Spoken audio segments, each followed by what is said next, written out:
તો વાત કરીએ ભરૂચની તો ભરૂચમાં મહારાષ્ટ્રમાં યોજાયેલી સ્થાનિક સ્વરાજની ચૂંટણીમાં ભારતીય જનતા પાર્ટીએ ભવ્ય વિજય મેળવી રાજ્યભરમાં ઉજવણીનો માહોલ સર્જ્યો છે। આ વિજયની ખુશીમાં ભરૂચ કસક ભાજપ જિલ્લા કાર્યાલય ખાતે ભવ્ય વિજયોત્સવ ઉજવવામાં આવ્યો હતો। વિજયોત્સવ દરમિયાન કાર્યકર્તાઓએ ફટાકડા ફોડી એકબીજાને મીઠાઈ ખવડાવી અને ભાજપના નારા લગાવી આનંદ વ્યક્ત કર્યો હતો। કાર્યક્રમમાં ભરૂચના ધારાસભ્ય રમેશ મિસ્ત્રી, જિલ્લા પ્રમુખ પ્રકાશ મોદી સહિત પાર્ટીના હોદ્દેદારો અને મોટી સંખ્યામાં કાર્યકર્તાઓ હાજર રહ્યા હતા।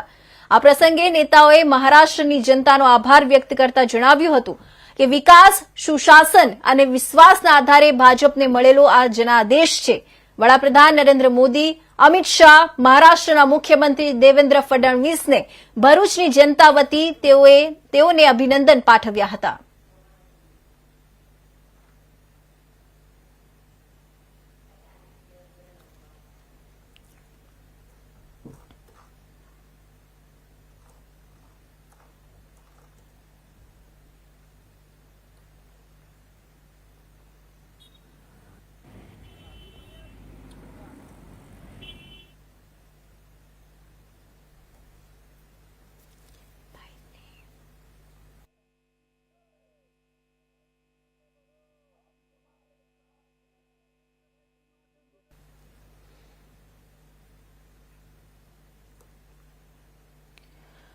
તો વાત કરીએ મહેસાણાની તો